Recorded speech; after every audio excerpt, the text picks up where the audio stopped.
The internet is really cool. You can learn all about psychology and mental health diagnoses, but you aren't learning it in any order, which means that you aren't getting the first lecture in every psych class, which means it's more likely that you'll self-diagnose in a way that might be harmful for you. In this video, you're going to learn all about how trendy psychology may be convincing you that you're broken, and how to prevent yourself from getting sucked along with psych trends. But first, let me tell you a story.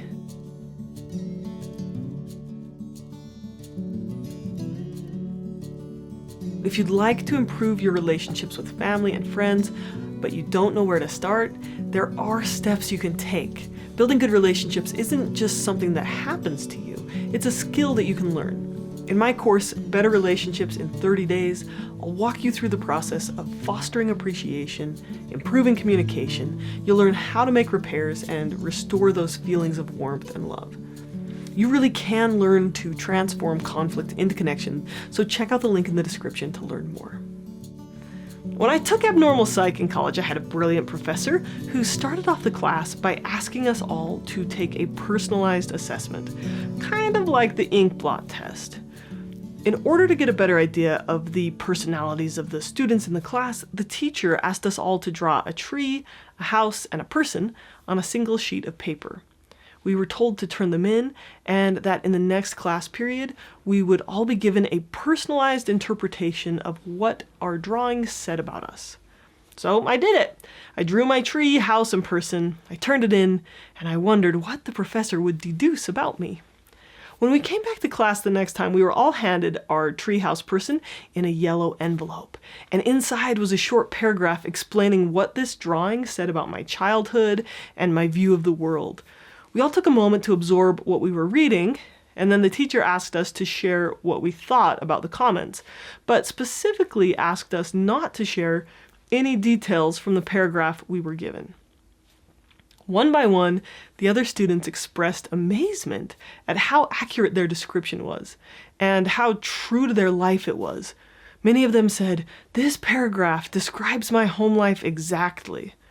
Now, I was the obnoxious student who raised my hand and said, "This all just sounds like a horoscope to me." And the teacher got a little annoyed with me, and then he kept going with the other students. The students went on for like 20 minutes talking about how accurately the situation described them and how much they were learning from it. Some of them got a little emotional as the insights poured in.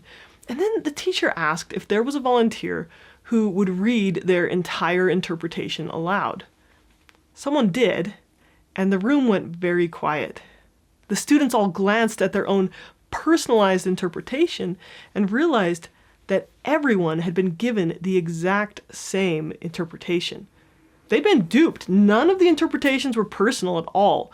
We all just felt like they were. We humans have a tendency to read into things and to see ourselves in them. We see ourselves in vague descriptions. We empathize with characters in books. And when we hear a list of symptoms in a diagnosis, we think, uh-oh, that sounds like me. Maybe I am depressed. Or maybe I did have a disturbed childhood. Now, right now, anyone with internet access has the ability to look up a list of symptoms and decide if they fit the criteria for any disorder out there. Videos and blogs and WebMD articles can all tell you what to look out for with any mental illness. But what they're all missing is the first lesson in every psych class, starting with Psych 101. And this seems wrong to me. Tons of people are essentially making money telling you that you might be broken, but they aren't taking the time to tell you first that you're likely to jump to conclusions. And this can make you feel broken. So, in Psych 101, the teacher almost always starts the course off by telling people, as you learn about these diagnoses, you're going to be tempted to see yourself in every one of them. We have a tendency to self-diagnose, to label ourselves, and to take suggestions as if they're fact.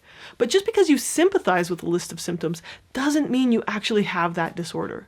Now, I've heard this lecture at the beginning of most of my psych classes, so a couple dozen classes. But even into grad school, and even with that knowledge, it was easy for me when I took a diagnosing class in grad school to start seeing myself in every diagnosis. We have a tendency to diagnose ourselves inaccurately because we don't have the context to see that it's common to overdiagnose yourself. And because people are diagnosing themselves online out of context without the support of a licensed professional who can walk them through the steps of treatment, then some people just feel hopeless or broken when in reality they may not even have the disorder, or if they do, there's tons of treatment options. So self-diagnosis should help you to reach out to a mental health provider to get the skills and treatment needed. But when so many people can't get access to good resources, we get caught up in this huge wave of increasing anxiety and depression rates because people are either overdiagnosing themselves or diagnosing themselves without the context of support and treatment and education. So, for example, if someone were just to do a quick cursory search of the internet, be like, oh yeah, look, I have depression. And then they were to look very quickly to see, oh, what causes depression and what are the treatments, they might see an overly simplified explanation that depression is a biological illness caused by a chemical imbalance and the only treatment is medication. Now, biology does contribute to depression, but it's way more complicated than that. And medication is not the only treatment option. Medication is a perfectly fine treatment option, but there's so many treatment options. So without the context of, well-rounded professional expertise, it's pretty hard to get high-quality information. Okay, another way you can see this is that psychology has had these really interesting trends. The more a disorder is talked about it, the more people have it. In the 90s, ADHD was starting to be described with more clarity, and more people were talking about it. More and more medications to treat it were developed and advertised. And you can see that the rates of ADHD doubled from 1997 to 2017, going from around 5% to around 10% of kids.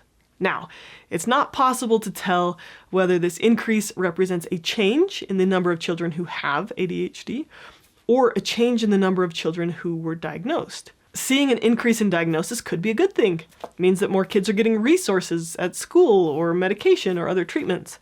But it also means that kids who are diagnosed by their parents or neighbor or teacher as being ADD, it might be a false label. It might be something that changes how they see themselves or how others see them. They might feel broken or defective or incapable of doing schoolwork because that label could be inaccurate.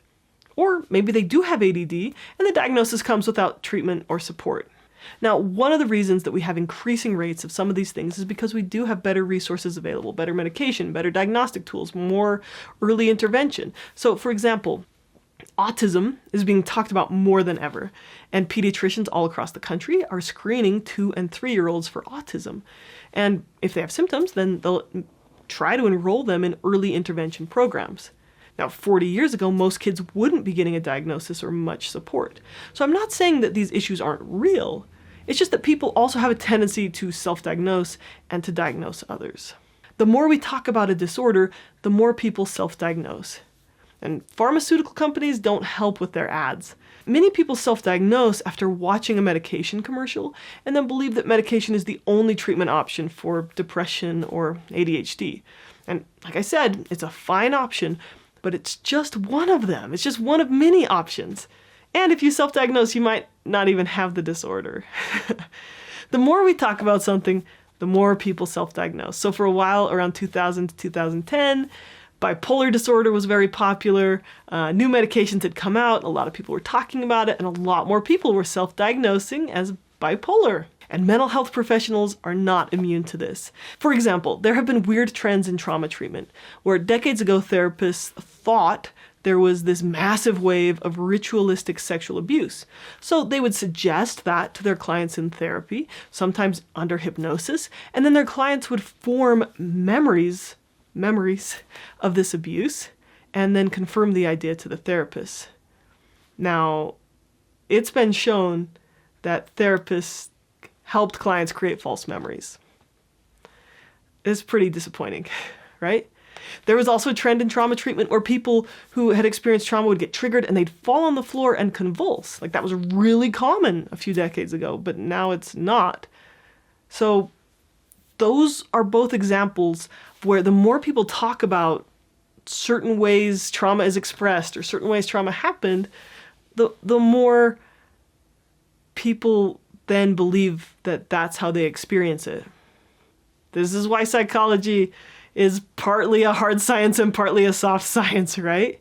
Now, I'm not saying that there aren't some cases of ritualistic sexual abuse, or that some people with PTSD don't convulse.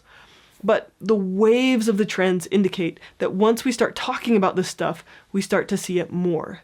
And that's how psychology works. The more we talk about something, the more we get out of it. We humans are very suggestible. So, here's what I'm trying to say. Right now, it's culturally very cool and very popular to be very open and talk about mental health. And this is great. I'm totally for mental health awareness, as long as it comes with education about what to do about it, instead of just leaving people feeling broken. But if everyone is just learning about mental health on the internet or from the pharmaceutical commercials, and it's not sequential, then they aren't getting that first lesson in all the psych classes. They aren't learning how to protect themselves from seeing every disorder in themselves. And they aren't getting all the other lessons with the skills of what to do to improve your mental health. So this is my attempt to give you that first lesson. Right now, I think one of the hottest trends in popular psychology is narcissism and narcissistic abuse. Everyone's talking about it. And just like the person tree house, now everyone's seeing it in their boss, in their parents, in their ex. And suddenly the rates of narcissism have shot up. Narcissism is cool. I can give a lot of examples of people coming to me and asking if their person is a narcissist. But that is for another video. So I hope you'll be really cautious about how you think about diagnoses, how you think about getting treatment, and maybe be a little bit slower to diagnose the people around you. And when it comes to trends, you know what isn't trendy, but I'd love for it to be cool again? Personal responsibility, honesty, accountability, a growth mindset, personal self-reliance and community values, and kick-butt mental health education that everyone can access. But these are not very fun topics. They don't make great headlines or fun gossip. Deciding that your ex is a narcissist, that's kind of fun. Now, just to recap, ADHD, bipolar disorder, autism, narcissism, PTSD, and other mental health disorders are real disorders, and there's no need to be ashamed of them. Let's just find them and treat them. Just be a little careful before you run around and diagnose everyone, including yourself. Talk with your mental health providers and see what they think. Also, don't cling too closely to a diagnosis, because a diagnosis isn't an identity. It's an experience. I'm not saying it isn't real. You might meet the criteria, but it's something you are experiencing. It's not who you are. Okay, thank you for watching and take care.